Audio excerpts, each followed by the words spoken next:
There we go. Yes. Oh, that's a donkey, baby. Holy cow. Holy cow. Oh man, this fish choked it. This fish choked this thing. Whoa. Oh, yes. That's the way to start the video right there. Look at what, I mean, that frog is gone. Look at that. See you later, Mr. Kermit.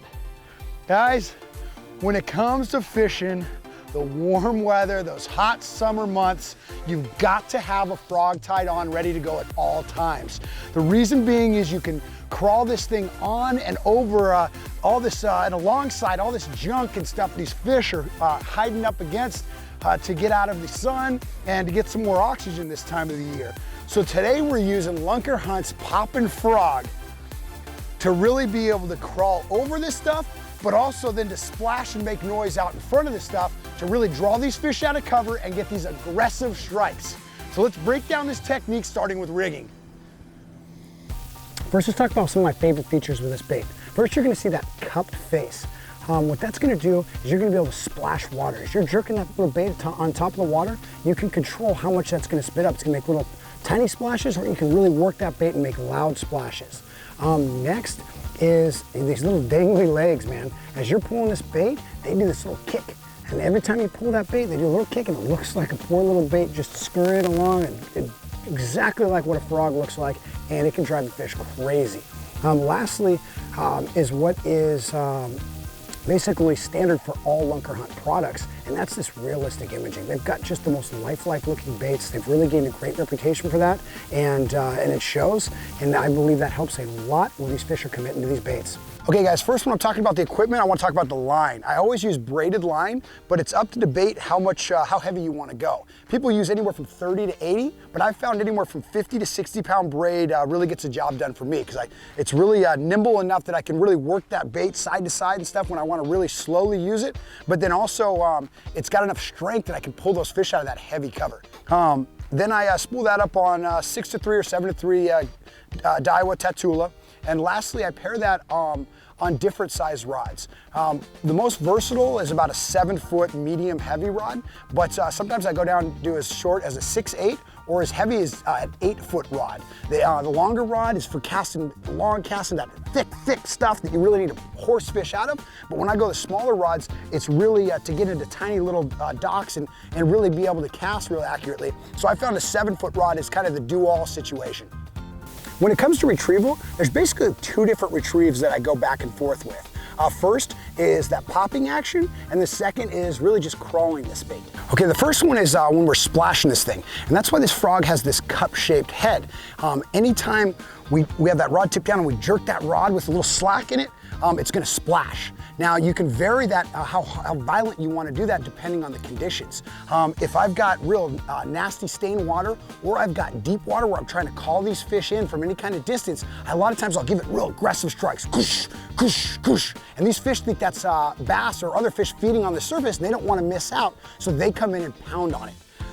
Now, if I'm fishing real shallow or a little clear water, I'm gonna use a little more natural every once in a while, just a little just to get a little commotion, just so that can try to elicit a little bit of a strike out of these fish.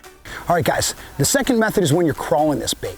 That's when you're fishing this real nasty stuff, like you see behind me.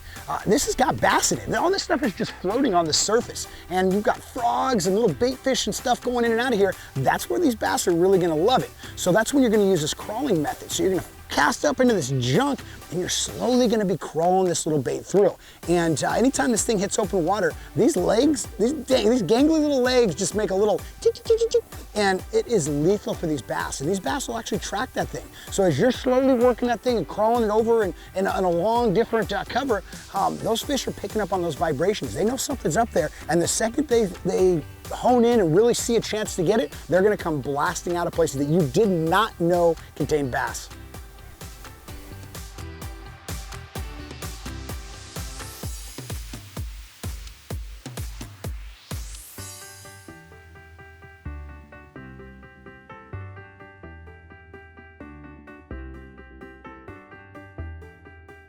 Okay guys, when it comes to location, it becomes really obvious why I always have a hollow belly frog nearby.